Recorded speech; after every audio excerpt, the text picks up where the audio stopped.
Bonjour les amis, bienvenue. Dites-nous dans les commentaires depuis quel pays vous nous regardez et mettez un like si vous voulez plus d'histoires comme celle-ci. Le 15 mars, à 23h47, j'ai vu ma femme embrasser un autre homme dans notre propre garage. Je n'ai pas crié. Je n'ai pas pleuré. Je n'ai pas fait de scène. Je les ai simplement regardés. J'ai pris une photo. Et je suis parti. Pour toujours. Mais ce n'était pas qu'un simple baiser. C'était la façon dont elle le regardait. La manière dont ses mains caressaient son visage. La façon dont elle souriait. Ce sourire que je croyais réservé à moi seul. Pendant 18 ans, j'ai pensé que ce sourire m'appartenait. Et le pire de tout, ce n'était pas la première fois. Cela durait depuis des mois. Peut-être des années. Et moi, comme un idiot, je vivais dans un mensonge parfaitement construit. Mais cette nuit-là, tout a changé. Parce que ce qu'elle ignorait, c'est que moi aussi, j'avais mes secrets. Je m'appelle Miguel. J'ai 42 ans. Ou plutôt, j'avais 42 ans quand la vie que je connaissais s'est effondrée. Aujourd'hui, j'ai l'impression d'en avoir 1000. 1000 années à porter le poids d'une trahison que je n'ai jamais vue venir. Je travaillais comme superviseur logistique dans une entreprise de transport international. Bon salaire, horaire stable, avantages corrects. Je n'étais pas riche, mais nous vivions confortablement. Ma femme, Carolina, 39 ans, était coordinatrice académique dans un collège privé. Une femme intelligente, belle, respectée. La femme que j'avais juré d'aimer jusqu'à la mort. Nous nous sommes rencontrés il y a 20 ans lors d'une fête entre amis communs. Elle portait une robe verte assortie à ses yeux. Moi, je buvais une bière dans un coin, me sentant un peu à l'écart. Elle s'est approchée. « Pourquoi es-tu tout seul ?» m'a-t-elle demandé. « Parce que personne d'autre ne mérite qu'on lui parle », ai-je répondu. Elle a ri. Et ce rire, mon Dieu, ce rire m'a fait tomber amoureux en quelques secondes. Nous nous sommes mariés 2 ans plus tard. Un mariage magnifique sur la plage. Sans invité. On a dansé jusqu'à l'aube. Des vœux échangés sous les étoiles. Pour toujours, ai-je dit. Pour toujours, a-t-elle répété. Et nous y avons cru. Tous les deux. Savez-vous ce qu'il y a de plus cruel dans la tromperie? Ce n'est pas l'acte en lui-même. C'est découvrir que la personne en qui vous aviez le plus confiance au monde est précisément celle qui vous a le plus trahi. C'est comprendre que toutes ces années, toutes ces promesses, tous ces moments, peuvent être effacés par une seule décision égoïste. Nous avions une maison dans un quartier tranquille. 3 chambres, un jardin où Carolina cultivait des orchidées.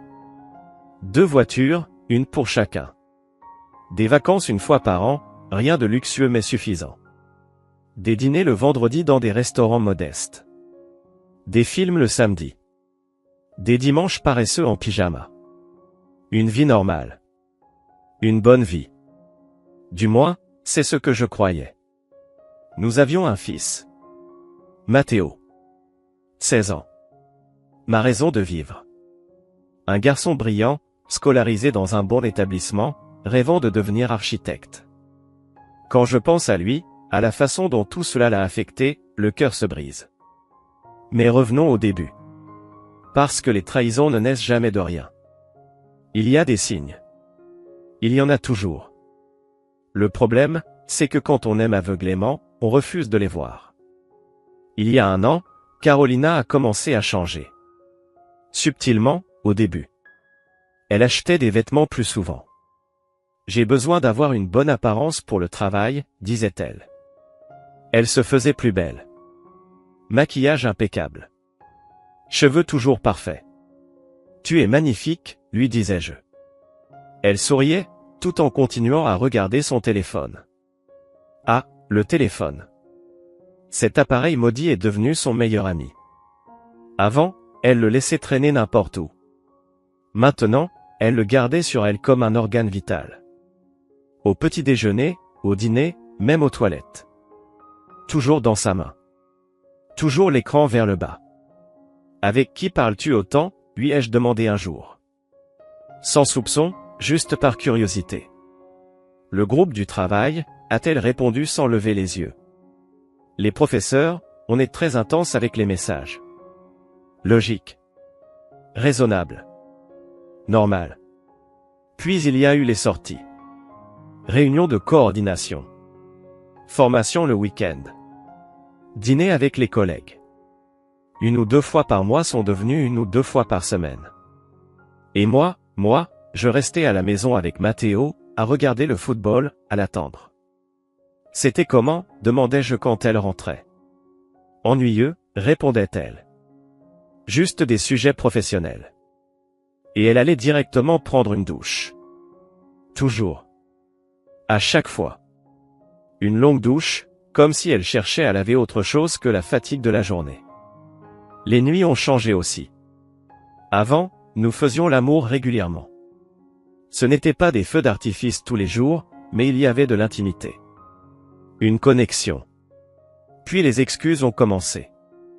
Je suis fatigué. J'ai mal à la tête. Je dois me lever tôt demain. 1 fois par mois. 1 fois tous les 2 mois. Puis plus rien. Et moi, comme l'imbécile que j'étais, j'ai tout mis sur le compte du stress. Le travail l'épuise, me disais-je. C'est temporaire. Je trouvais des raisons. Des justifications. Parce que l'alternative était trop douloureuse. Avez-vous déjà eu l'impression de perdre quelqu'un sans pouvoir identifier le moment exact où cela a commencé? C'est comme regarder du sable filer entre vos doigts. Vous savez que ça s'en va, mais vous êtes incapable de l'arrêter. Il y a 6 mois, j'ai commencé à ressentir ce vide. Carolina était physiquement présente, mais émotionnellement sur une autre planète. Nous parlions, mais nos conversations étaient creuses. Comment s'est passée ta journée? Bien. Et la tienne? Bien. Rien de plus. 2 étrangers vivant sous le même toit. J'ai essayé de la reconquérir.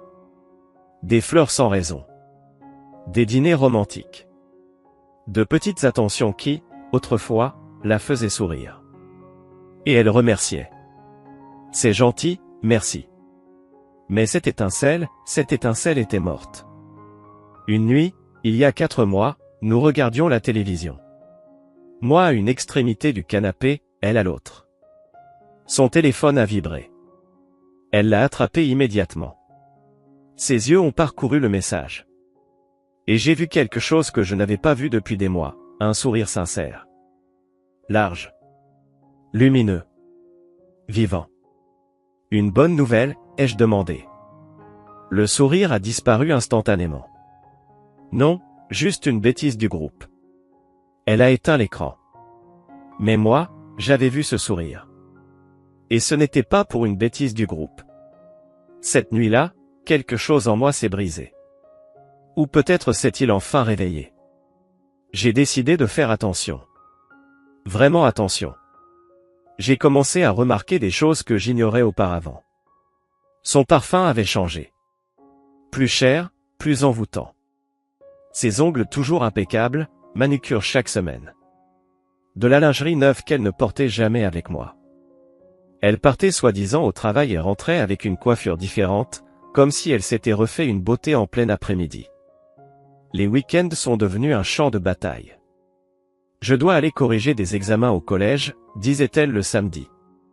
Elle partait pendant des heures. Elle revenait détendue, presque heureuse. Un bonheur qu'elle n'affichait jamais à la maison. Pourquoi tu ne viens pas avec moi, ai-je suggéré un jour. Je voulais passer du temps avec elle, même dans son bureau. Non, a-t-elle répondu rapidement. C'est très ennuyeux. Reste avec Mathéo. Et j'obéissais. Toujours. Le mari parfait. L'idiot parfait. Il y a 3 mois, sa sœur m'a appelé. Lucia. Miguel, est-ce que tout va bien entre vous, a-t-elle demandé prudemment. Mon cœur s'est emballé. Oui, pourquoi? C'est que Carolina m'a dit que vous aviez des problèmes.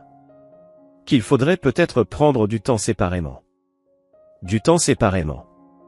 Carolina avait dit ça à sa sœur. Mais à moi, elle n'avait rien dit. 0. Pas une conversation. Pas une dispute. Rien.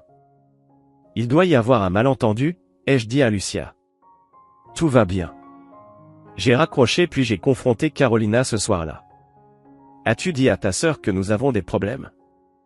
Oh, Miguel, j'ai un peu exagéré parce que j'étais frustré. Ce n'est rien. Rien. Sa phrase préférée. Tout était toujours rien. Mais au fond de moi, je ne la croyais plus. Je ne pouvais plus continuer à faire semblant. Il y a 2 mois, j'ai pris une décision qui allait tout changer. Une décision qui révélerait la vérité que je redoutais tant. J'ai engagé un détective privé. Oui, je l'ai fait. Et je ne le regrette pas. Parce que vivre dans le mensonge est pire que d'affronter la vérité, aussi douloureuse soit-elle. J'ai donné au détective toutes les informations, son emploi du temps, ses réunions, ses sorties. Je veux juste savoir si je deviens fou, lui ai-je dit. Il a hoché la tête avec compréhension. Dans 2 semaines, vous aurez des réponses. Ces 2 semaines ont été un enfer. Chaque fois que Carolina sortait, je me demandais ce qu'elle faisait réellement. Chaque message sur son téléphone était un coup de poignard de plus dans mes soupçons. Chaque sourire secret confirmait mes pires craintes. Mais j'ai aussi commencé à me préparer. J'ai ouvert un compte bancaire séparé. J'y ai transféré la moitié de nos économies. J'ai organisé mes documents importants. J'ai consulté un avocat au sujet du divorce et de la garde. Juste par précaution, me disais-je. Mais au fond, je savais déjà. Carolina n'a rien remarqué. Ou peut-être qu'elle s'en fichait. Elle était trop occupée à vivre sa double vie. Puis le jour est arrivé. Le détective m'a appelé. Nous devons nous rencontrer. J'ai des preuves. Son ton était sombre. Professionnel.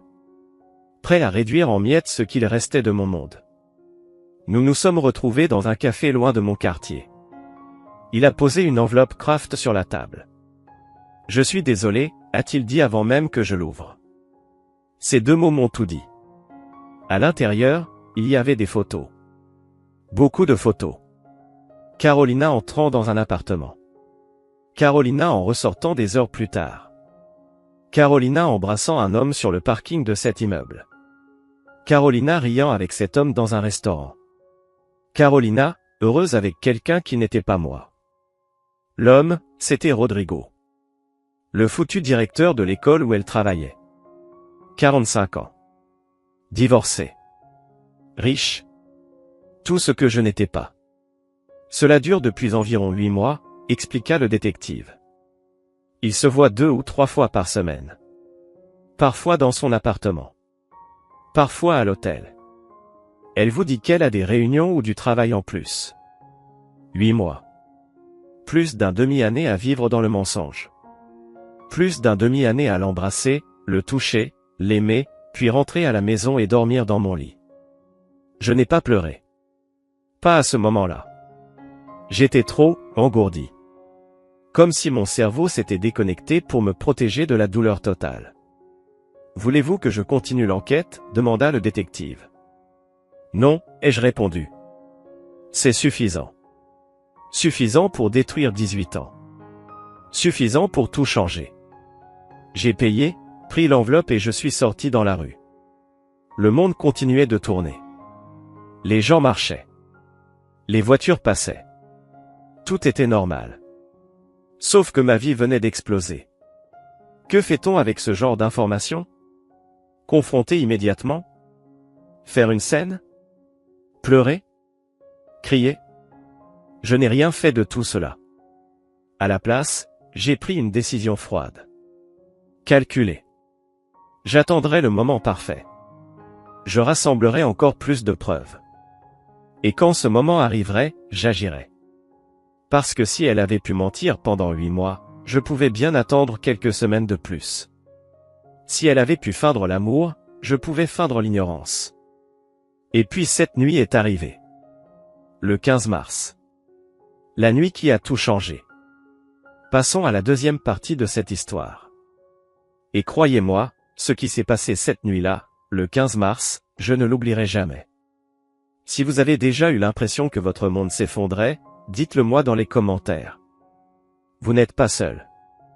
La journée avait commencé normalement. Trop normalement.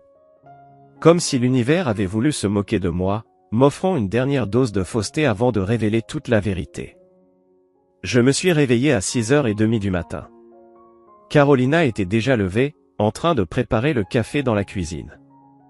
Elle portait ma vieille chemise, celle qui lui tombait toujours beaucoup trop grande. Elle était belle. Même après tout ce que je savais, même avec les photos de l'enquêteur gravées dans mon esprit, mon cœur stupide continuait de la trouver belle.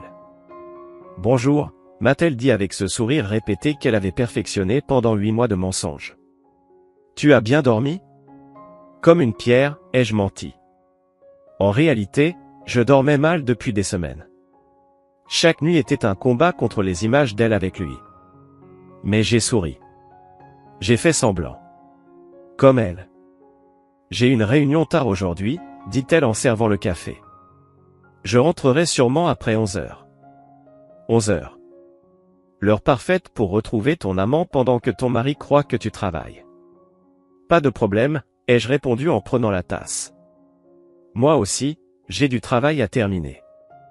Je rentrerai tard. Mensonge. Je n'avais aucun travail. Mais elle l'ignorait. Nous avons pris le petit déjeuner en silence. Matteo est descendu, a attrapé une tartine, marmonné quelque chose à propos d'un examen et est parti en courant à l'école. Il ne nous a même pas regardés. Les adolescents vivent dans leur propre monde. Comme j'aurais aimé pouvoir en faire autant. Carolina s'est douchée. Elle s'est préparée plus que d'habitude. Maquillage parfait. Cheveux impeccables. Une robe bleu marine que je n'avais jamais vue. Elle est nouvelle, ai-je demandé en la désignant. Non, je l'ai depuis longtemps, a-t-elle répondu. Combien de fois avais-je déjà entendu ce mensonge? Elle est partie à 8h. Je t'aime, a-t-elle dit en m'embrassant sur la joue. Les mêmes mots qu'elle avait prononcés des milliers de fois. Les mêmes mots qui, désormais, étaient des poignards empoisonnés. Moi aussi, ai-je répondu automatiquement. La porte s'est refermée. Sa voiture a démarré. Et je suis resté là, immobile au milieu du salon, tenant une tasse de café froid, sentant la colère commencer à remplacer la douleur. J'ai appelé le travail. Je ne viens pas aujourd'hui. Affaire personnelle. Mon patron n'a posé aucune question. 15 ans que j'y travaillais, je ne m'absentais jamais. Il me devait bien ça. J'ai appelé l'enquêteur. Aujourd'hui, c'est le jour, lui ai-je dit. Je veux que vous la suiviez. Je dois savoir exactement où elle sera à 11h ce soir. Bien compris, a-t-il répondu. Je vous enverrai des mises à jour. La journée s'est écoulée au ralenti. Chaque minute était une éternité. J'ai essayé de regarder la télévision. Impossible. J'ai tenté de lire. Inutile. Les mots flottaient sans sens. Mon esprit était entièrement fixé sur cette nuit-là. À 3h de l'après-midi, j'ai reçu le premier message de l'enquêteur. Elle est sortie de l'école. Elle se dirige vers le nord de la ville. À 4h. Elle est entrée dans son appartement. Immeuble Tor Azul, 12 étages. À 6h. Ils sont toujours à l'intérieur. À 8h. Ils sont sortis ensemble. Ils vont dans un restaurant. La Strada. Table privée. Chaque message était un coup de marteau dans ma poitrine. Mais j'en avais besoin. J'avais besoin de ressentir toute la douleur pour pouvoir agir. Matteo est rentré à 7h. Où est maman? A-t-il demandé en ouvrant le réfrigérateur. Réunion de travail, ai-je répondu. Comme il était facile de répéter ces mensonges. On commande une pizza, a-t-il proposé. J'ai hoché la tête. Nous avons commandé. Nous avons mangé en regardant une série à laquelle je n'ai prêté aucune attention. À 9h30, je lui ai dit de monter faire ses devoirs. Il a obéi sans discuter. Bon garçon. Mon bon garçon, qui n'avait aucune idée que sa famille était sur le point d'exploser. À 10h moins le quart, l'enquêteur a appelé. Il quitte le restaurant. Il se dirige vers votre maison. Il devrait arriver dans une demi-heure. Ma maison. Ils allaient venir ici. Chez moi. Je serai en position, ai-je répondu. J'ai besoin de photos de ce qui se passera. Vous êtes sûr, demanda-t-il, inquiet. Ça peut être difficile à voir. Je suis sûr. Mensonge. Je n'étais sûr de rien. Mais il n'y avait plus de retour en arrière. J'ai éteint les lumières du salon. Je suis monté vérifier que Matteo était dans sa chambre, casque sur les oreilles, perdu dans ses jeux vidéo. Il ne verrait rien. Il ne saurait rien. Du moins, pas cette nuit-là. Je suis redescendu et je me suis caché. Oui, caché dans ma propre maison. Dans le petit débarras près du garage. De là, j'avais une vue parfaite sur l'entrée. Et j'ai attendu. Savez-vous ce qu'il y a de plus horrible quand on attend quelque chose de terrible que l'on sait inévitable? Ce n'est pas l'incertitude. C'est la certitude. Savoir que dans quelques minutes, votre vie va changer pour toujours et ne rien pouvoir faire pour l'éviter. Ou pire encore, ne pas vouloir l'éviter, parce que vous avez plus besoin de la vérité que de la paix. À 10h43, j'ai entendu une voiture. Mais ce n'était pas celle de Carolina. C'était une BMW noire. Luxueuse. Celle du directeur, sans aucun doute. Elle s'est garée devant ma maison. Ma maison. L'audace était sidérante. Les portières se sont ouvertes. Carolina est sortie en riant. D'un rire que je n'avais plus entendu avec moi depuis des années. Rodrigo est descendu du côté conducteur. Grand. Bien habillé. Cheveux gris parfaitement coiffés. La quarantaine bien entretenue. Tout ce qu'un homme riche peut être. Ils se sont approchés de l'entrée du garage. Pas par la porte principale. Bien sûr que non. Trop risqué. Le garage était plus discret. J'avais laissé la porte latérale déverrouillée exprès. Ils sont entrés. Je retenais mon souffle derrière ma cachette. Mes mains tremblaient. Mon cœur battait si fort que je pensais qu'ils allaient l'entendre. « Ton mari n'est pas là ?» l'ai-je entendu demander. Sa voix était douce, travaillée. La voix d'un homme cultivé qui vole les femmes des autres. « Non », répondit Carolina. Il a dit qu'il rentrerait tard. Et Matteo est à l'étage avec son casque. Il ne descend jamais quand il joue. Tout était calculé. Absolument tout. Elle avait réglé les horaires. S'était assuré que la voie était libre. Dans notre maison. Dans la maison que je payais avec mon travail. Tu es incroyable, dit-il. Et il l'embrassa. Je les ai vus à travers la fente de la porte. La manière dont leurs lèvres se sont rencontrées. La façon dont ses mains à lui ont entouré sa taille. La façon dont elle fondait dans ses bras comme elle n'avait jamais fondu dans les miens. J'ai voulu crier. J'ai voulu sortir et lui briser le visage. J'ai voulu tant de choses. Mais je suis resté immobile. Paralysé par la douleur et par le besoin de tout voir. De tout confirmer. Je t'aime, lui a-t-elle dit. Je t'aime. Les mêmes mots qu'elle m'avait dit ce matin-là. Les mêmes mots qui signifiaient tout et rien à la fois. Moi aussi, je t'aime, a-t-il répondu. Quand vas-tu quitter Miguel? Mon nom. Prononcé par l'homme qui couchait avec ma femme. Prononcé comme si je n'étais qu'un obstacle mineur. Une gêne. Quelque chose de jetable. Bientôt, a répondu Carolina. J'ai juste besoin de trouver le bon moment. Je ne veux pas faire de mal à Matteo. Faire du mal à Matteo. Mais m'être faire du mal à moi était apparemment parfaitement acceptable. On ne peut pas continuer comme ça, a-t-il insisté. Je te veux pour moi. Complètement. Je le sais, mon amour. Je le sais. Juste. Donne-moi un peu plus de temps. Amour. Elle l'appelait Amour. Le même surnom qui avait été le mien pendant 18 ans. Recyclé. Réutilisé. Bon marché. Ils se sont embrassés de nouveau. Plus intensément. Ses mains exploraient. Elle gémissait doucement. Et moi? Moi, je mourais de l'intérieur. J'ai sorti mon téléphone. Je l'ai mis en mode silencieux. Et j'ai commencé à filmer. Chaque seconde. Chaque baiser. Chaque caresse. Chaque mot d'amour volé. L'enquêteur enregistrait aussi de l'extérieur. Il m'a envoyé un message. J'ai tout. Voulez-vous que j'intervienne? Non, ai-je répondu. Laisse-les. Parce que ce n'était pas seulement une question de les prendre sur le fait. C'était une question d'obtenir une clôture totale. D'anéantir le moindre espoir résiduel que tout cela pouvait être un malentendu. C'était voir de mes propres yeux qui était vraiment la femme que j'avais épousée.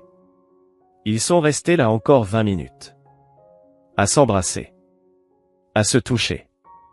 À planifier leur avenir ensemble. Un avenir qui ne m'incluait pas. Finalement, ils se sont séparés. Je dois y aller, a-t-il dit. Demain, on a une réunion du conseil très tôt. Tu vas m'être manqué, a-t-elle murmuré. À vendredi. J'ai réservé l'hôtel que tu aimes.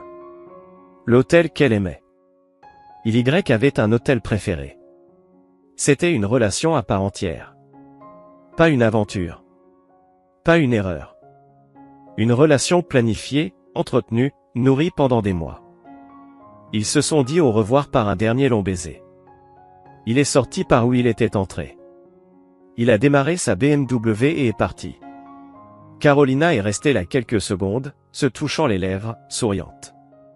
Puis elle a fait quelque chose qui m'a glacé le sang. Elle a sorti son téléphone. A pris un selfie en sourire. Etage a écrit quelque chose. Probablement pour lui. Un message de bonne nuit.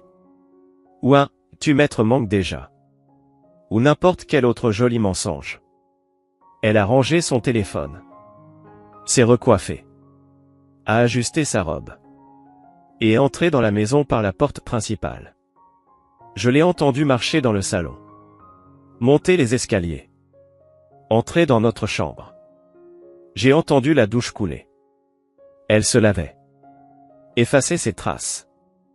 Effacer son odeur.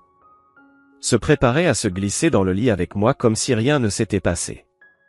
Moi, je suivais toujours caché. Tremblant. Pleurant en silence. Sentant chaque larme comme un morceau de mon âme qui se détachait. Combien de temps suis-je resté là? Je n'en sais rien. 10 minutes ou 1 heure. Le temps avait perdu tout sens. Finalement, je suis sorti. J'ai monté les escaliers comme un zombie. Je suis entré dans la chambre. Carolina était déjà couchée, les cheveux humides, faisant semblant de lire un livre. « Salut, mon amour », m'a-t-elle dit. « Comment ça s'est passé ?»« Amour. » Ce maudit mot. « Bien, ai-je répondu. »« Et ta réunion ?»« Longue et ennuyeuse », a-t-elle menti sans sourciller. « Tu sais comment c'est. » Je suis allé dans la salle de bain. Je suis regardé dans le miroir. Je n'ai pas reconnu l'homme qui m'être renvoyé mon regard. Les yeux rouges. La mâchoire crispée. Les poings serrés. Je suis lavé le visage à l'eau froide. J'ai inspiré profondément. Et j'ai pris une décision. Je ne lui dirai rien. Pas cette nuit-là. Parce que si j'ouvrais la bouche, j'exploserais. Et Y avait un meilleur plan. Un plan qui demandait du sang-froid. Du calcul. De la stratégie. Si elle avait pu jouer la comédie pendant 8 mois, je pouvais le faire encore quelques semaines. Je suis sorti de la salle de bain. Je suis allongé à côté d'elle. Elle avait déjà éteint sa lampe. « Bonne nuit », a-t-elle murmuré. Je n'ai pas répondu. J'ai fermé les yeux. Et dans l'obscurité, avec ma femme adultère dormant à quelques centimètres de moi, j'ai planifié mon prochain mouvement. Parce que cela ne se terminerait pas par des cris et des larmes. Non. Cela se terminerait par la justice.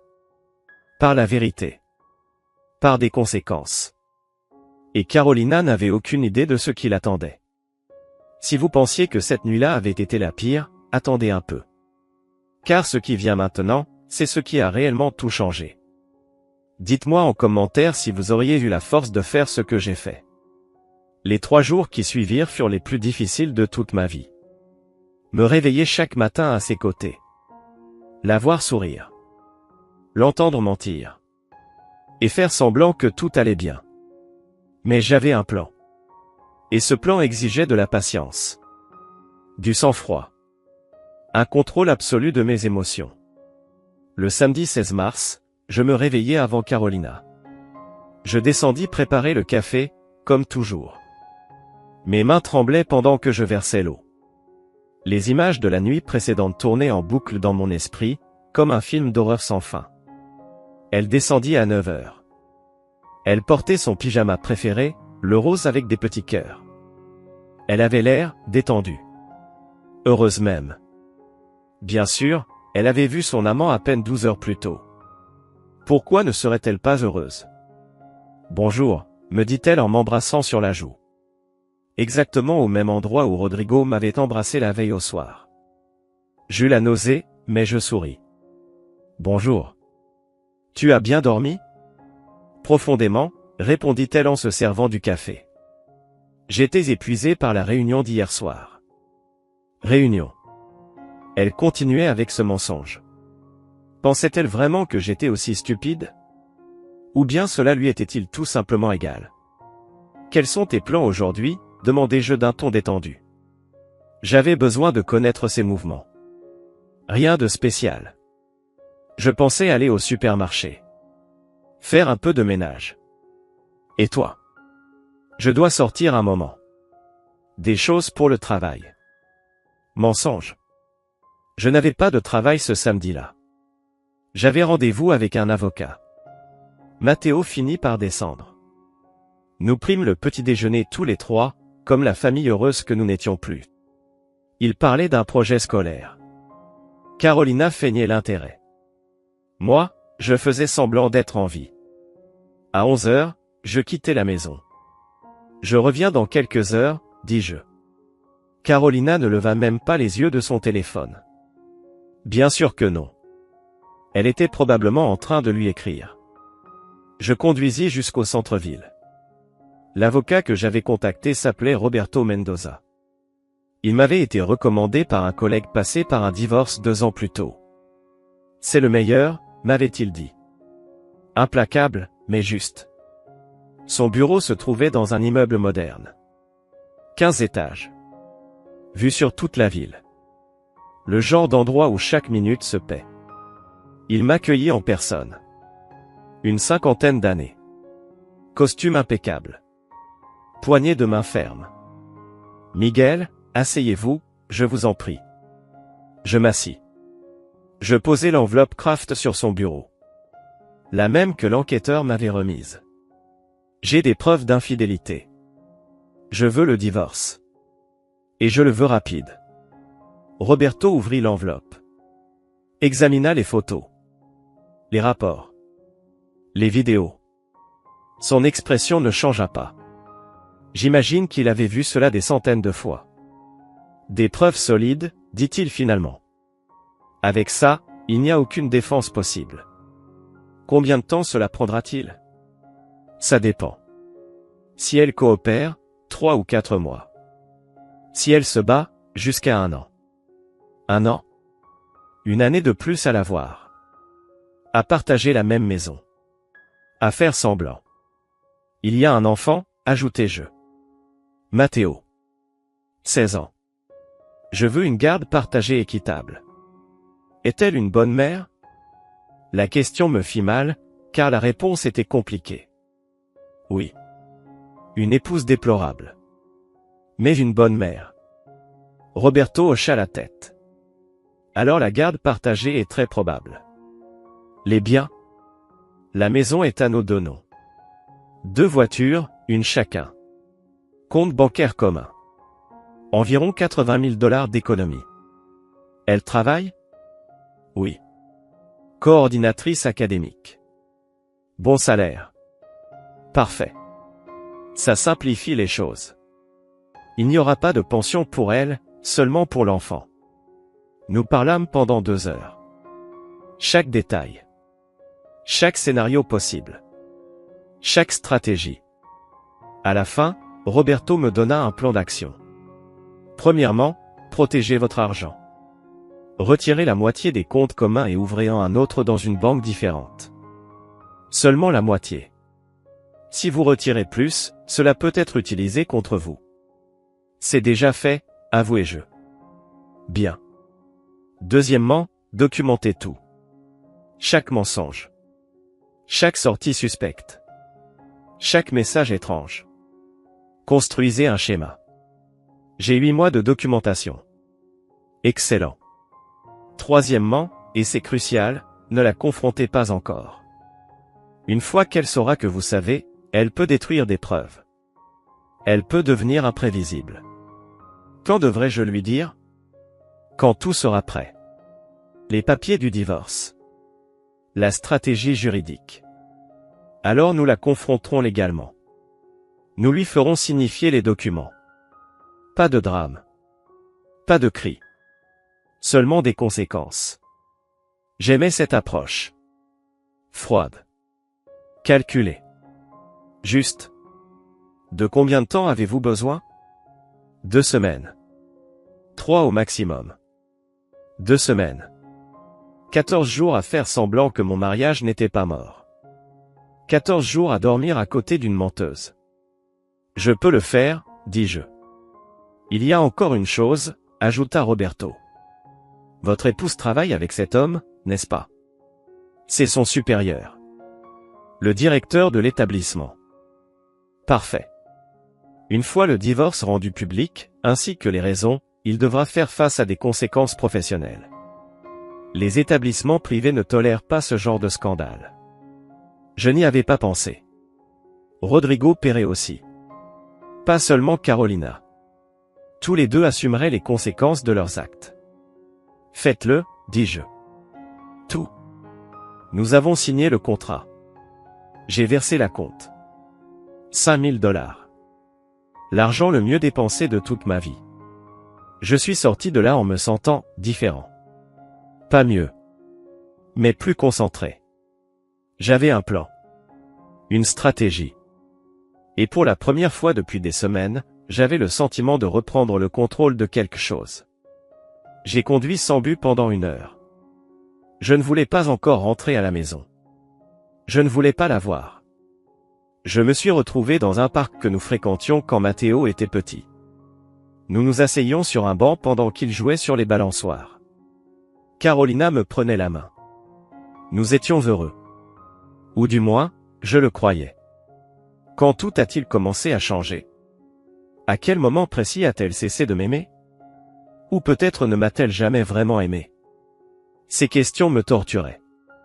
Parce que si elle ne m'avait jamais aimé, alors rien n'avait été réel. Tout n'était qu'un mensonge. Chaque sourire. Chaque baiser. Chaque « je t'aime ».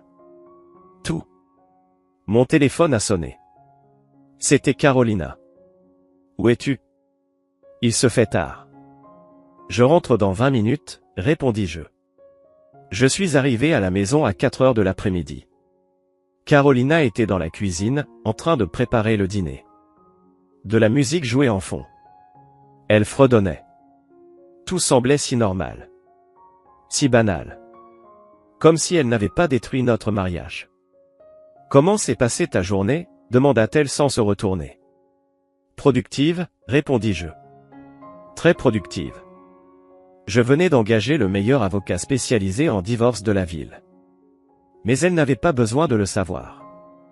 Pas encore. Ce soir-là, nous avons dîné tous les 3. Carolina avait préparé des lasagnes, mon plat préféré.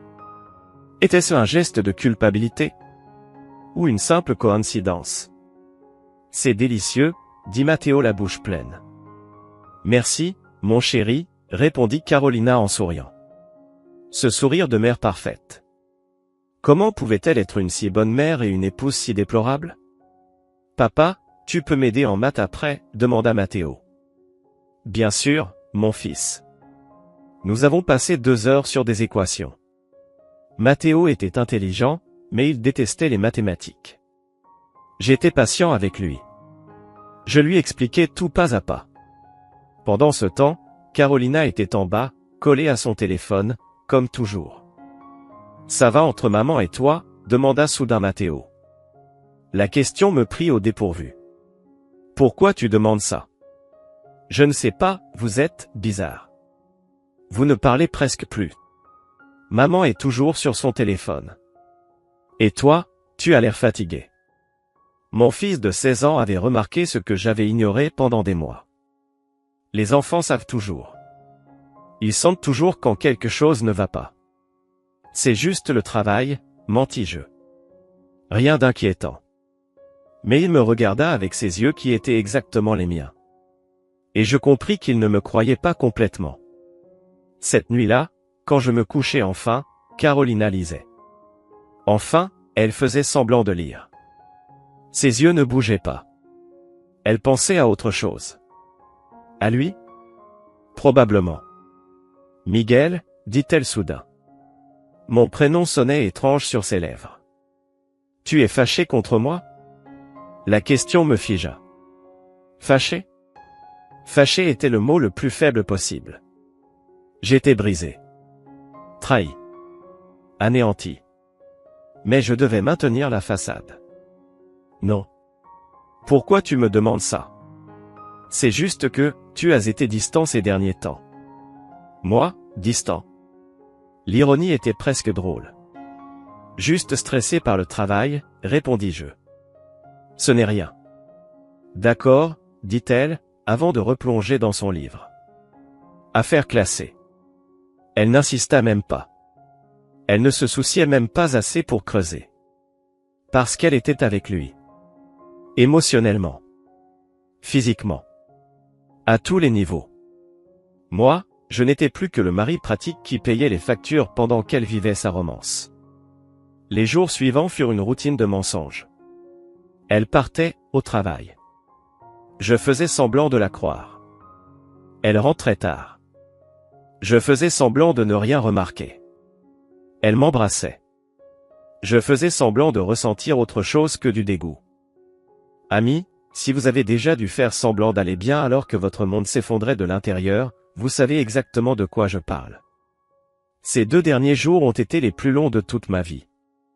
Laissez un like si vous avez déjà ressenti cette douleur dans la poitrine qui vous coupe le souffle. Le jeudi 21 mars, je me suis réveillé en sachant que, dans moins de 24 heures, tout allait changer. Demain, vendredi. Demain, les papiers du divorce seraient prêts. Demain, on lui servirait enfin la vérité qu'elle avait si soigneusement cachée. Mais avant cela, je devais survivre à une journée de plus faite de mensonges. Carolina était de très bonne humeur. Évidemment, elle avait passé 6 heures avec son amant la veille. Elle fredonnait en préparant le petit déjeuner. Cette maudite chanson d'amour qui avait autrefois été la nôtre. À présent, elle était la leur. « Tu as bien dormi ?» me demanda-t-elle en me servant le café. Son visage rayonnait de cette satisfaction d'après-sexe que je n'avais plus provoquée chez elle depuis des mois. Ou des années. Je ne savais même plus. Comme jamais, mentis-je. En réalité, je n'avais pas dormi une seule minute. J'avais passé toute la nuit à regarder les photos que j'avais prises. Chacune était un coup de poignard. Mais j'en avais besoin. J'avais besoin de me rappeler pourquoi je faisais tout ça. Aujourd'hui, j'ai une journée tranquille, dit-elle en s'asseyant en face de moi. Je pensais rentrer tôt. On pourrait dîner tous les 3. Dîner tous les 3? Le dernier repas avant que tout explose? L'ironie était presque poétique. Ça me va, répondis-je. Ma voix me parut mécanique, même à moi. Matteo descendit en courant. Je suis en retard. Examen de chimie. Il attrapa une pomme et repartit aussitôt. Il ne nous regarda même pas. Les jeunes et leur éternelle précipitation. Il ne savait pas que ces heures seraient les dernières de notre famille telle qu'il la connaissait. Carolina partit travailler à 8h30. Elle m'embrassa sur les lèvres. « Je t'aime », dit-elle. Comme si ces mots avaient encore un sens. Je ne répondis pas. Je hochai simplement la tête. La porte se referma. Et, enfin, Je pus respirer. J'appelai Roberto. Tout est prêt pour demain? Tout est prêt. Les documents sont signés de mon côté. Il ne manque plus que sa signature. Êtes-vous sûr de vous, Miguel? Je n'ai jamais été aussi sûr de quoi que ce soit dans ma vie. Très bien. Demain à 10 heures du matin, un huissier se rendra chez vous. Il lui remettra les documents. Vous n'êtes pas obligé d'être présent si vous ne le souhaitez pas. Je serai là, dis-je immédiatement. Je veux voir son visage quand elle comprendra. Miguel, ce n'est pas recommandé. Elle peut devenir émotive. Ça peut compliquer les choses. Je serai là, répétai-je. J'ai besoin de le voir. Roberto soupira. Comme vous voudrez. Mais gardez votre calme. Pas de cris. Pas de violence. Vous observez, c'est tout. Compris. Je raccrochai et regardai l'horloge. Il n'était même pas 9 heures du matin. Toute une journée s'étendait devant moi. Une journée pour me préparer mentalement à ce qui allait arriver. Je décidai de faire quelque chose que je n'avais pas fait depuis des mois, ranger mes affaires. J'avais besoin de rester occupé. Je commençai par mes vêtements. Je séparai ce qui était à moi de ce qui avait été à nous. Les chemises qu'elle m'avait offertes. Le pull que nous avions acheté ensemble pendant ses vacances à la montagne. La cravate que je portais le jour de notre mariage. Tout dans une pile à part. Je ne sais pas pourquoi je faisais ça. Je ne quittais pas encore la maison. Mais j'avais besoin de commencer à me détacher. Physiquement. Émotionnellement. Mentalement. Je trouvai une vieille boîte dans le placard. Elle était remplie de photos. Notre mariage. La naissance de Matteo. Les vacances. Les Noëls. Les anniversaires. 20 ans d'histoire réduits à des morceaux de papier photographique. Je m'assis par terre. J'examinais chaque photo. Et, sur chacune, j'essayais de deviner à quel moment elle avait commencé à mentir. Pensait-elle déjà à me quitter sur cette photo? L'avait-elle déjà rencontré ici? À quel moment, exactement, avais-je cessé d'être suffisant? Il y avait une photo datant de 2 ans. Nous étions à la plage. Carolina m'enlaçait par derrière. Nous sourions tous les deux. Nous avions l'air heureux. Amoureux. Ce moment était-il réel? Ou déjà, à cette époque, fantasmait-elle sur quelqu'un d'autre? Je rangeais les photos. Toutes. Même si elles faisaient mal. Parce que Matteo en aurait besoin un jour. Pour se souvenir qu'un jour, nous avions été une famille. Le téléphone sonna. C'était ma sœur Laura. Miguel, comment vas-tu? Ça fait des semaines que je n'ai pas de tes nouvelles. Ma sœur. La seule vraie famille qui me restait, à part Matteo. Je lui avais tout caché. Je ne voulais pas l'inquiéter. Mais maintenant, j'avais besoin de lui parler. Laura, il faut que je te dise quelque chose. Silence. Elle comprit immédiatement à mon ton que c'était grave. Qu'est-ce qu'il se passe? Carolina me trompe. Avec son patron. Depuis 8 mois. J'ai des preuves. Demain, je lui fais remettre les papiers du divorce. Encore du silence. Puis. Oh, Miguel. Miguel, je suis tellement désolé. Comment tu tiens le coup? Brisé. Mais déterminé. Tu veux que je vienne? Je peux être là dans 2 heures. Non. Je veux faire ça seul. Mais il fallait que tu le saches. Pour Matteo. Il aura besoin de soutien. De nous tous. Matteo est au courant? Non. Je lui dirai après Carolina. Je ne veux pas qu'elle l'apprenne par elle. Tu es sûr de vouloir faire ça demain? Tu ne veux pas y réfléchir encore un peu? Laura, ça fait 2 semaines que j'y pense. Il est temps. D'accord. Je garderai mon téléphone près de moi. Quoi qu'il arrive, appelle-moi. Je le ferai. Je t'aime, ma sœur. Moi aussi. Et Miguel, tu iras bien. Je te le promets. Nous avons raccroché. Je n'étais pas sûr de croire à sa promesse. Comment aurais-je pu aller bien? Mon mariage était mort. Ma femme m'avait trahi. Mon fils allait grandir dans un foyer brisé. Comment diable pouvais-je aller bien? Mais je devais essayer. Pour Matteo. Pour moi-même.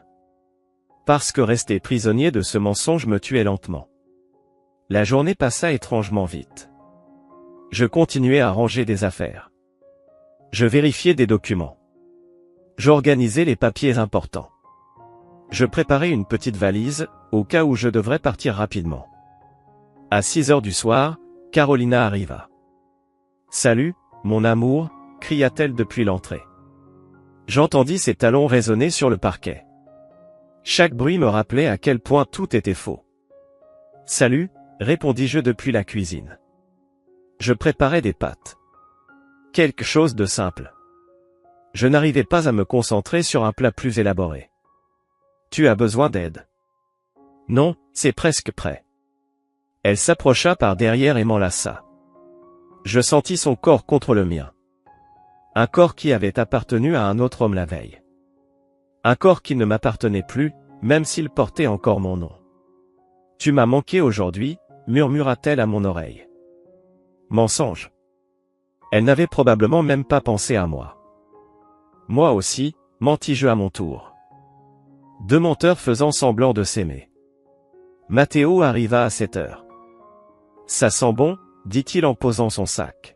« J'ai super faim. » Nous dînâmes tous les trois. Carolina parlait de sa journée au collège. Elle inventait des détails. Des noms de professeurs. Des problèmes avec des élèves. Tout était si élaboré.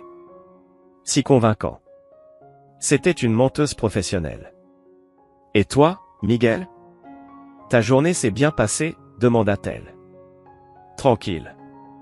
J'ai rangé des choses à la maison. »« Ah, très bien. » La maison avait besoin d'un grand nettoyage. Nous continuâmes à parler de rien. Matteo racontait son contrôle de chimie. Carolina s'informait de ses notes. Moi, j'écoutais seulement. J'enregistrais cet instant dans ma mémoire. Le dernier dîner normal. Le dernier moment avant que tout ne s'effondre. Après le repas, Matteo monta faire ses devoirs. Carolina alla au salon avec son téléphone. Je fis la vaisselle. Lentement. Méticuleusement. Chaque assiette était une minute de moi à devoir être près d'elle. À 9 heures, Carolina bâilla. Je vais me coucher. Je suis épuisé. Bien sûr qu'elle était épuisée. Mener une double vie devait être fatigant. Je monte dans un moment, dis-je. Elle partit. J'entendis ses pas dans l'escalier. La porte de la chambre se fermait. Et enfin, je me retrouvai seul. Je m'assis sur le canapé. J'éteignis les lumières. Et dans l'obscurité, je pleurais. Pas bruyamment. Pas de façon dramatique. Juste des larmes silencieuses coulant sur mon visage. Des larmes pour tout ce qui était perdu. Pour tout ce qui aurait pu être et ne serait jamais. Combien de temps suis-je resté là? Je ne sais pas. Finalement, je montai. Carolina dormait déjà. Ou faisait semblant de dormir. Je ne savais plus faire la différence. Je me couchais le plus loin possible d'elle. Je fixai le plafond. Et j'attendis l'aube. Cette nuit-là, je ne dormis pas du tout. Chaque heure, je regardais l'horloge. 1 heure. 2. 3. 4. 5. Chaque minute me rapprochait du moment décisif. À 6 heures, je me levai. Carolina dormait encore. J'allai sous la douche. Eau froide pour me réveiller. Pour me préparer mentalement. Je m'habillai avec soin. Pantalon habillé. Chemise. Bonnes chaussures. Je voulais avoir l'air fort quand tout cela arriverait.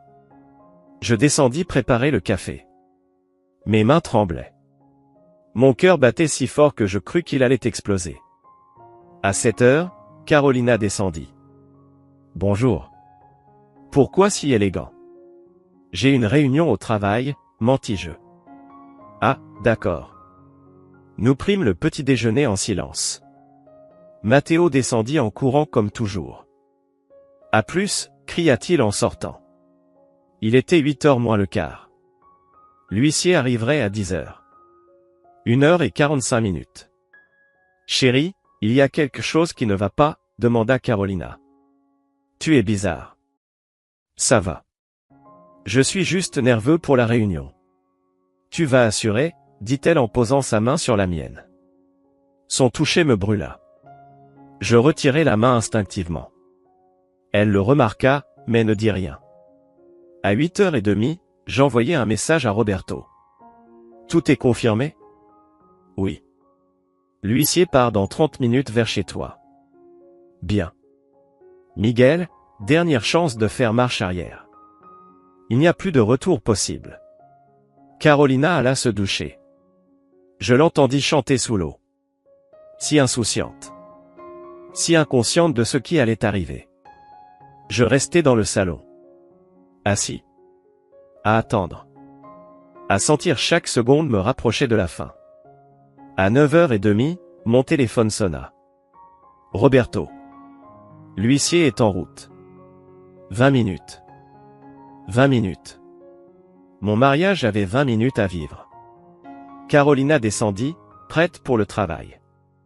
Je m'en vais, dit-elle. J'ai une réunion à 10h. Toujours des réunions. Toujours le travail. Attends, dis-je. Ma voix sonnait étrange. Tu peux rester un instant. J'ai besoin de te parler. Elle me regarda, intriguée. Maintenant? Je suis en retard. S'il te plaît. C'est important. Quelque chose dans mon ton l'alarma. Qu'est-ce qu'il y a, Miguel? Tu me fais peur. À cet instant précis, la sonnette retentit. Carolina tourna la tête vers la porte. Tu attends quelqu'un? Oui, dis-je en me levant. J'attends quelqu'un. Je marchai vers la porte. Mes jambes me soutenaient à peine. J'ouvris. Un homme en costume se tenait là. Mallette à la main. Expression professionnelle. Miguel Reyes? C'est moi. Carolina Mendoza de Reyes est-elle présente? Oui. Je dois lui remettre ses documents. Carolina s'approcha par derrière. Quel document? Miguel, qu'est-ce qui se passe? L'homme tendit une grande enveloppe. Carolina Mendoza de Reyes, vous êtes officiellement notifiée d'une demande de divorce. Veuillez signer ici pour confirmer la réception des documents. Le monde s'arrêta. Carolina me regarda. Ses yeux passèrent de la confusion au choc, puis à la terreur en quelques secondes. Quoi? Divorce? Miguel, qu'est-ce que c'est que ça? Signe, dis-je d'une voix ferme. Et ensuite, on parlera. Ses mains tremblaient en prenant l'enveloppe. L'huissier lui tendit un stylo et un papier. Vous signez uniquement pour confirmer la réception. Cela ne signifie pas que vous acceptez, seulement que vous avez été notifié. Carolina signa d'une écriture tremblante. L'homme hocha la tête, me remit une copie, et s'en alla. Je refermai la porte. Nous restâmes là. Tous les deux. Après 18 ans de mariage. Après tous les mensonges. Tout se résumait à cet instant. Miguel, s'il te plaît, dis-moi que c'est une blague, sa voix se brisait. Ce n'est pas une blague, Carolina. Je sais tout. Quoi exactement? Tout. Je sais pour Rodrigo. Je sais pour les hôtels. Je sais pour les mensonges. Les 8 mois. Tout. Son visage perdit toute couleur. L'enveloppe glissa de ses mains. Et enfin, le masque parfait se brisa. Ami, si vous avez déjà vu quelqu'un réaliser que la vie parfaitement construite qu'il croyait maîtriser vient d'exploser, alors vous savez qu'il n'existe pas de mots pour décrire cette expression. Dites-moi en commentaire si vous avez déjà eu le courage d'affronter la personne qui vous a trahi. Carolina resta figée. L'enveloppe en papier craft gisait sur le sol, entre nous. Ses lèvres tremblaient, cherchant à former des mots qui ne sortaient pas. 20 secondes. 30. Une minute entière de silence absolu. Comment? Murmura-t-elle enfin. Comment tu l'as su? Comment je l'ai su? Répétai-je avec un rire amer. Carolina, pendant 8 mois tu as été la pire actrice du monde. La vraie question n'est pas comment je l'ai su. La vraie question, c'est comment tu as pu croire que je ne finirais jamais par m'en rendre compte. Ses yeux se remplirent de larmes. Des larmes qui, cette fois, étaient sans doute sincères. Mais cela m'était égal. Miguel, je peux t'expliquer. Expliquer? Expliquer oui exactement. Expliquer comment tu as couché avec ton patron pendant 8 mois pendant que moi, comme un imbécile, je t'attendais à la maison. Expliquer comment tu mentais chaque jour en m'embrassant avec la même bouche qu'il embrassait lui. S'il te plaît, laisse-moi parler. Non. Criai-je. Et c'était la première fois que j'élevais la voix depuis 2 semaines. Toute la rage accumulée explosa comme un volcan. Tu n'as le droit de me demander quoi que ce soit. Rien. Tu comprends? Elle se recroquevilla. Elle fit littéralement un pas en arrière, comme si mes paroles étaient des coups physiques. Miguel, s'il te plaît. S'il te plaît oui, Carolina? Qu'est-ce que tu veux? Le pardon? Une autre chance? Que je t'écoute après que tu m'as menti pendant des mois. Je ne voulais pas que ça arrive. Mais c'est arrivé. M'approchai-je d'elle. Pas pour la toucher. Juste pour qu'elle me voie. Pour qu'elle voie la douleur qu'elle avait causée. Encore et encore. Ce n'était pas une erreur, Carolina. C'était un choix. Chaque fois que tu es entrée dans son lit. Chaque fois que tu m'as menti. Chaque fois que tu m'as embrassé en sachant où tes lèvres avaient été. Des choix. Tous. Les larmes coulaient librement sur son visage. Maquillage ruiné. Les cheveux autrefois parfaits maintenant en désordre. La femme parfaite enfin brisée. Je t'aimais. Tu aimais? Au passé? Comme c'est pratique. Je t'aime. Je t'aime encore. Ces mots. Ces maudits mots qui avaient autrefois tout signifié.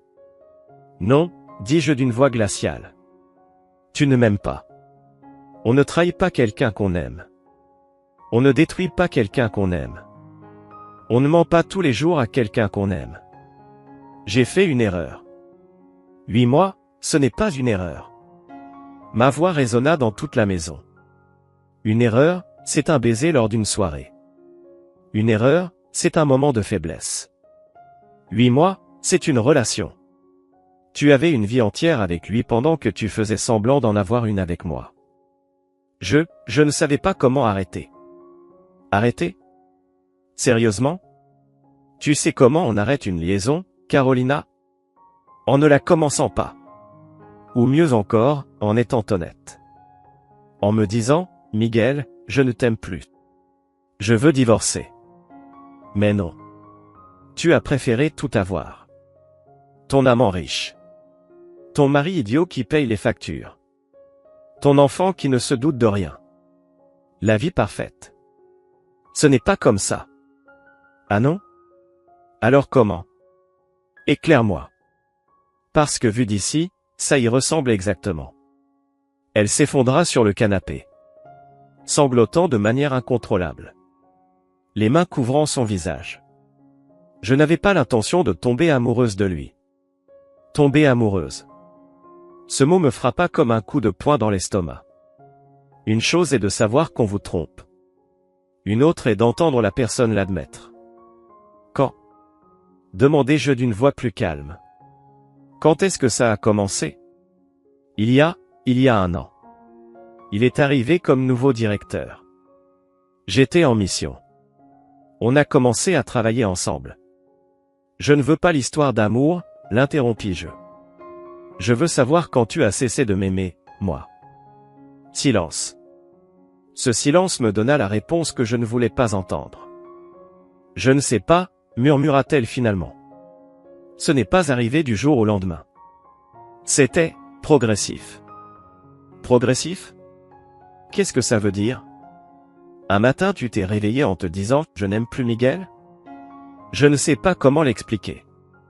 Nous étions dans une routine. Tout se répétait.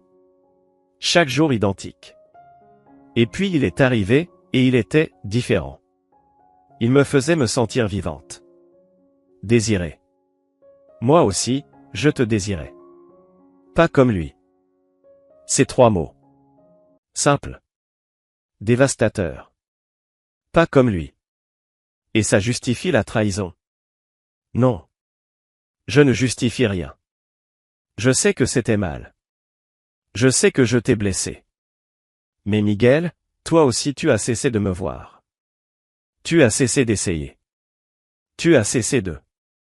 Cessé de QI. La coupez-je brutalement. Cessez de travailler pour nous offrir une bonne vie? Cessez d'être un bon père? Cessez de te respecter? Cessez de t'être fidèle? Qu'est-ce que j'ai cessé de faire qui justifie que tu couches avec un autre? Je ne justifie pas. Si, tu le fais. Tu me rends responsable de tes trahisons. Miguel ne me faisait pas me sentir spécial, alors évidemment j'ai dû coucher avec mon patron. C'est ça, ta logique, astérisque. Ne parle pas comme ça. Comme ça comment? Avec la vérité? Pardonne-moi si je n'utilise plus d'euphémisme. Tu as couché avec lui, Carolina. Encore et encore. Dans des hôtels. Dans son appartement. Et même ici. Dans notre maison. Son visage devint livide. Comment tu sais ça? Je sortis mon téléphone. J'ouvris le dossier des photos. Je lui montrai. Cette nuit dans le garage. Elle en train de l'embrasser. Ses mains sur lui. Tout. J'étais là, dis-je. Cette nuit-là, le 15 mars. Je vous ai vus. Tous les deux. Dans notre garage. Je t'ai photographié. Je t'ai filmé. J'ai entendu chaque mot. Si elle n'était pas l'avant, elle avait maintenant la couleur de la mort. Mon Dieu, tu étais là. Dans ma propre maison. Caché comme un voleur. Regardant ma femme me trahir avec un autre homme. Oui, j'étais là. Miguel. Et le pire, continuai-je, c'est de t'avoir entendu lui dire que tu l'aimais. Les mêmes mots que tu m'avais dit ce matin-là. Quand vas-tu quitter Miguel, a-t-il demandé. Bientôt, as-tu répondu. Quand exactement comptais-tu me le dire? Ou attendais-tu qu'il te le demande officiellement? Je ne savais pas quoi faire. Tu ne savais pas quoi faire? C'est simple, Carolina. Tu te lèves. Tu vas vers ton mari. Et tu lui dis, je ne t'aime plus. Je suis tombée amoureuse d'un autre. Je veux divorcer. C'est ce que font les gens honnêtes. J'avais peur. Peur de QOI. De te perdre. De perdre Matteo. De détruire notre famille. Nous perdre? Ris-je sans joie. Tu nous as déjà perdu le jour où tu as choisi d'être avec lui. Et notre famille, elle est déjà détruite. J'ai juste été le dernier à la prendre. Elle se leva du canapé. Essaya de s'approcher. S'il te plaît, Miguel. On peut arranger ça. Je peux rompre avec lui. On peut aller en thérapie. On peut. Non, dis-je fermement. Il n'y a pas de on. C'est fini. Tu ne peux pas simplement abandonner. Abandonner? Je n'ai pas abandonné. Théoï, tu as abandonné le jour où tu as ouvert les jambes pour un autre. La gifle arriva sans prévenir. Sa main frappa violemment ma joue. Le bruit résonna dans le salon. Nous nous regardâmes. Tous les deux sous le choc. En 18 ans, il n'y avait jamais eu de violence physique entre nous. Je n'ai pas voulu, commença-t-elle. Sors, dis-je d'une voix dangereusement calme. Sors de cette maison. Maintenant. Miguel, c'est aussi ma maison. Ta maison? La maison où tu as amené ton amant. Celle-là? Non, Carolina. Légalement, elle est à nous deux. Mais moralement, tu as perdu tout droit le jour où tu l'as amené ici. Je n'ai nulle part où aller. Va chez lui. Chez Rodrigo. Je suis sûr qu'il t'accueillera à bras ouverts. Après tout, c'est ce que tu voulais, non? Être avec lui. Miguel, s'il te plaît. Tu as 1 heure, dis-je en regardant ma montre. 1 heure pour prendre l'essentiel et partir. Ensuite, je changerai les serrures. Tu n'as pas le droit. Je ramassai l'enveloppe sur le sol. Je l'ouvris. Je lus. Conformément à l'article 267 du Code civil, en cas d'infidélité avérée, la partie lésée peut demander l'expulsion immédiate du conjoint infidèle du domicile conjugal pendant la procédure de divorce. J'ai toutes les preuves. Photos. Vidéos. Rapport de détective privé. Si tu veux te battre juridiquement, vas-y. Mais tu perdras. Et tu le sais. Son visage racontait tout. Défaite. Panique. Désespoir. Depuis quand tu sais? Depuis 2 semaines. 2, et tu as fait semblant d'être normal tout ce temps. Comme toi pendant 8 mois. Point pour moi. Et Matteo, demanda-t-elle d'une voix brisée. Qu'est-ce qu'on va lui dire? La vérité. Que sa mère a détruit cette famille. Qu'elle a choisi un autre homme plutôt que son mari. Toute la vérité. Tu ne peux pas faire ça. Tu vas le traumatiser. Ce n'est pas moi qui vais le traumatiser. Théoï, tu l'as déjà fait. Moi, je serai simplement honnête. Quelque chose que tu n'as jamais été. Elle s'effondra à nouveau. Pleurant. Suppliant. S'il te plaît, Miguel. Je t'en supplie. Ne me fais pas ça. Donne-moi une chance. Une seule. Une chance? Carolina, tu as eu 18 ans de chance. Chaque jour où tu pouvais choisir d'être fidèle. Et tu as échoué. Pas un jour. 8 mois. Il n'y a aucune chance à donner. Mais je peux changer. Je ne veux pas que tu changes. Je veux que tu partes. Et si je te dis que je l'aime? Lança-t-elle soudain. Et si je te dis que je veux être avec lui? La question me prit au dépourvu. Tu l'aimes? Silence. Réponds, exigeai-je. Aimes-tu Rodrigo? Je ne sais pas. Je vais poser la question autrement, est-ce que tu m'aimes, moi? Encore du silence. Et dans ce silence, j'ai trouvé ma réponse. Pars, dis-je, épuisé. Pars, simplement. Miguel? 50 minutes, dis-je en regardant ma montre. Tu en as déjà perdu 10 à pleurer et à supplier. Elle se leva enfin. Monta l'escalier. Je l'entendis dans la chambre. Tiroir qu'on ouvre. Vêtements jetés. Une valise qu'on traîne. Je restai en bas. Assis sur le canapé. Engourdi. Vide. Comme si toute mon énergie avait été consommée dans cette confrontation. 30 minutes plus tard, elle descendit avec 2 valises. Les yeux rouges. Le visage gonflé. Une version brisée de la femme que j'avais connue 20 ans plus tôt. Où vas-tu aller? Demandai-je. Pas par souci. Juste pour savoir. Chez ma sœur Lucia. Bien sûr. Lucia. Celle qui m'avait appelé il y a des mois pour demander si tout allait bien. Celle qui savait probablement. Ou qui se doutait. Elle sait? Non. Personne ne sait. Ils sauront. Parce que je ne mentirai pas pour toi. Elle hocha la tête, vaincue. Avança vers la porte. S'arrêta. Miguel, je suis vraiment désolé de t'avoir fait du mal. Tu n'es pas désolé, dis-je sans la regarder. Tu regrettes juste de t'être fait attraper. Ce n'est pas la même chose. Elle ouvrit la porte. S'arrêta encore. Est-ce que tu pourras un jour me pardonner? Je la regardai dans les yeux. Ces yeux verts que j'avais autrefois aimés. Je ne sais pas. Mais je sais que je ne pourrai jamais oublier. Et ça suffit pour que tout s'arrête ici. Elle sortit. La porte se ferma. Sa voiture démarra. Et elle partit. Je restai là. Assis. Dans le silence d'une maison qui n'était plus un foyer. Au milieu des restes d'un mariage qui venait de mourir officiellement. Et pour la première fois depuis des semaines, je me permis de pleurer. De lourds sanglots qui secouaient mon corps. Des larmes retenues bien trop longtemps. Je ne pleurais pas pour elle. Je pleurais pour moi. Pour le temps perdu. Pour la confiance brisée. Pour la famille détruite. Pour l'homme que j'étais, et que je ne serai plus jamais. Mais au cœur de la douleur, je ressentis autre chose.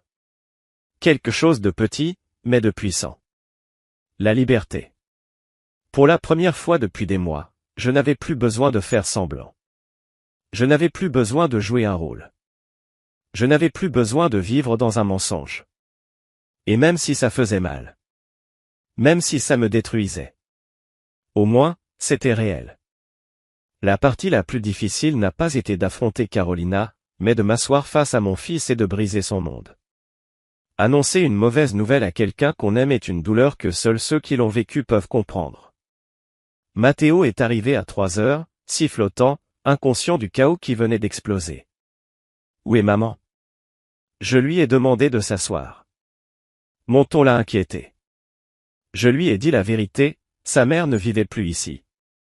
Qu'elle avait été avec un autre homme. Que nous allions divorcer. Il n'a pas pleuré. Il est simplement monté dans sa chambre et n'en est redescendu que le lendemain. Les mois suivants ont été un enfer, avocat, papier, partage des biens. Carolina a perdu la bataille pour la garde, pour la maison, et pour le mensonge. Rodrigo a perdu son travail à cause du scandale. Carolina a dû démissionner sous la pression sociale. Le divorce a été réglé en 4 mois. Elle a gardé sa voiture et la moitié des économies. J'ai gardé la maison et la garde partagée de Matteo. Leur relation n'a duré que 3 mois après le divorce. Une fois les secrets disparus et la réalité installée, leur grand amour s'est effondré. Aujourd'hui, 1 an plus tard, Matteo va mieux et suit une thérapie. Il vit principalement avec moi. Carolina a refait sa vie modestement. Nous sommes polis, mais distants. Moi, je guéris. Lentement, mais sûrement. J'ai choisi ma dignité plutôt qu'un mensonge confortable. La vérité plutôt qu'une paix illusoire. Et même si cette décision m'a coûté un mariage, elle m'a rendu quelque chose d'essentiel, le respect de moi-même. À ceux qui traversent la trahison, vous n'êtes pas seuls. On survit. On guérit. Et, avec le temps, on trouve la paix.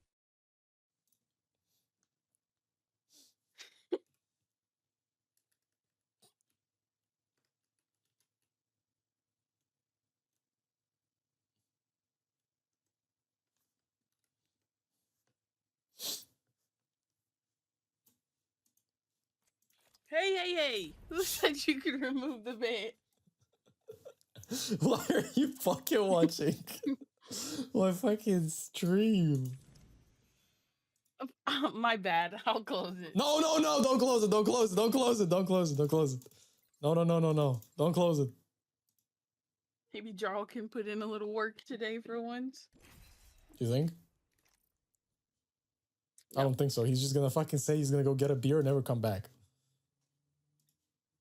Oh, he'll come back. But he's not gonna do any work.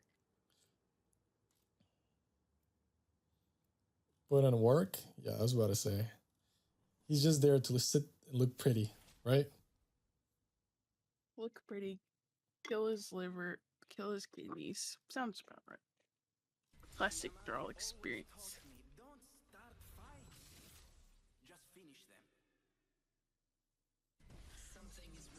Frick! I want to play Conduit. Joke's on you, already donated sperm. Huh? What? What does that mean? Nice. I'm so glad we know that now. He did not do that, by the way. He drinks way too much for that to be fucking possible. Nobody's gonna take his fucking sperm. Hello? I mean, alcohol That never stopped them from accepting people's sperm before. What, you tell me sperm banks don't need you like peak fucking physique and shit? The homeless guys go to sperm banks to get a meal. There's no way. Get a meal? You get paid for that shit. Oh, I thought. Okay, well, I thought they just sit there and ask for it, but.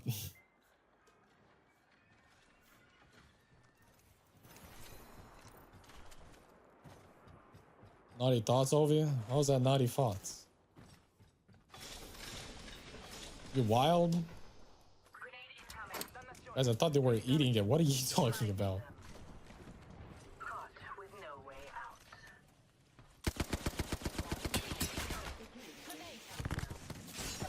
God.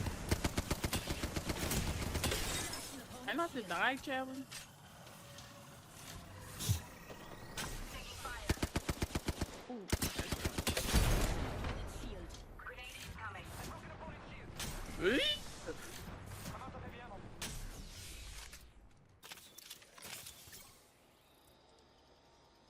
Why am I fighting a fuse player?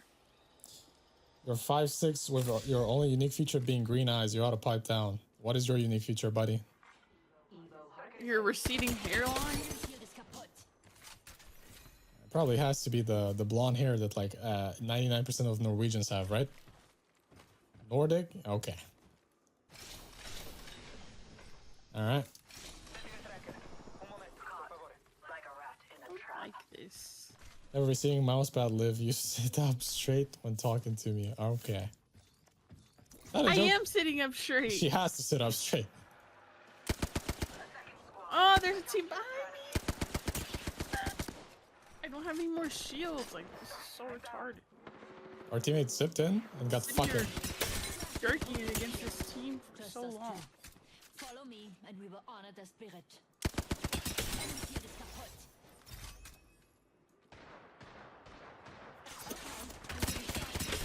Slash an opponent's shield. There's just no kills.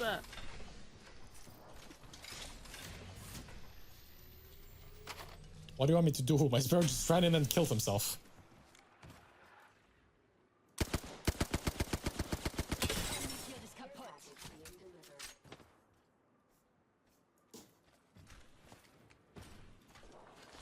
Oh my god.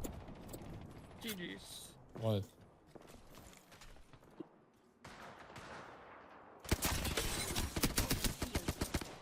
What? Having fucking shield.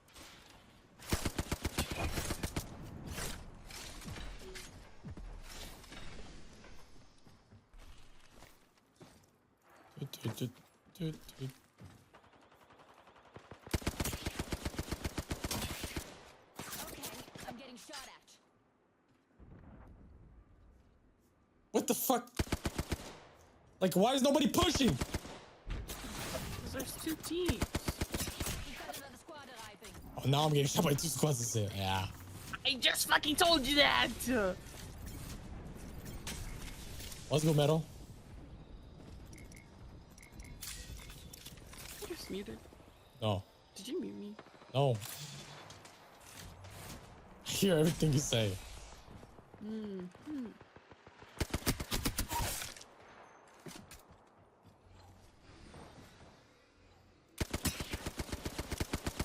Slash an opponent's shield.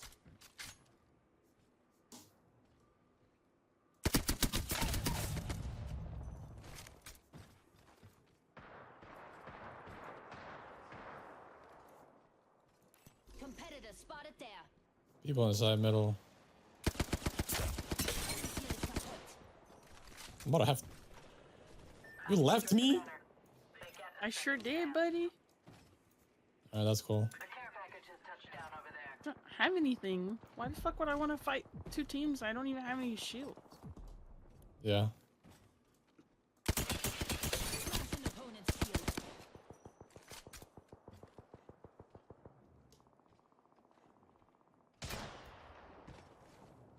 Okay, they're shooting at me. Slash an opponent's shield.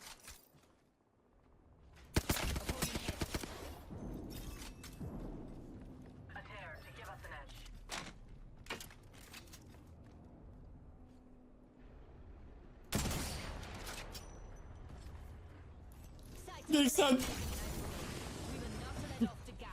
We've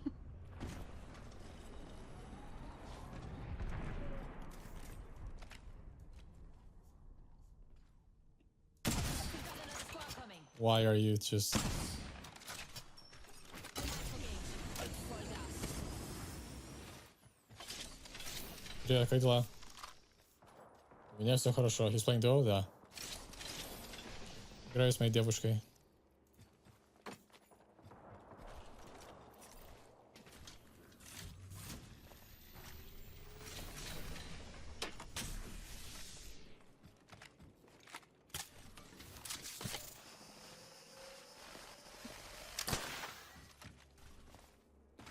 I still don't have any here. shields, by the way. I'm gonna finger your butthole.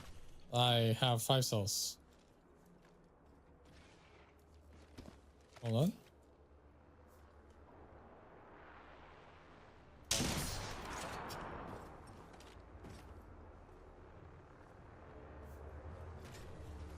Yo, Paul, I appreciate the follow, bro. Thank you. Thank you so much.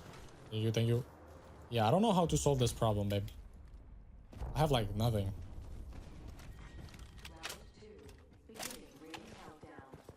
They are fighting now. Maybe third party or something.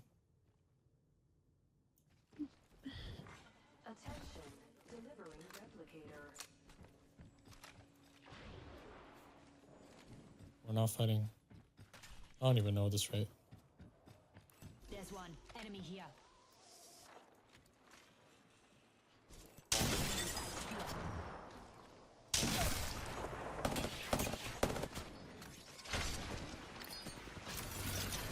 Go on, machine. Kickstart some cover.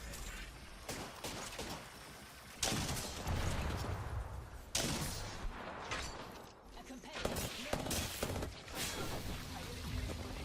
Both there. And just trying to run away.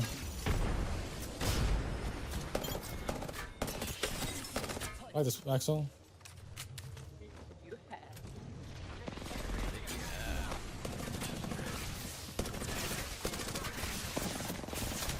My god, please. Just die, bro.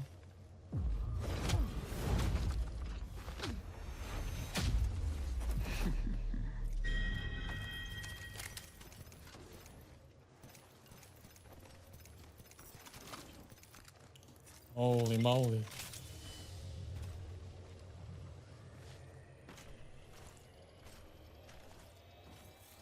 Wait, did you loot the first guy, babe?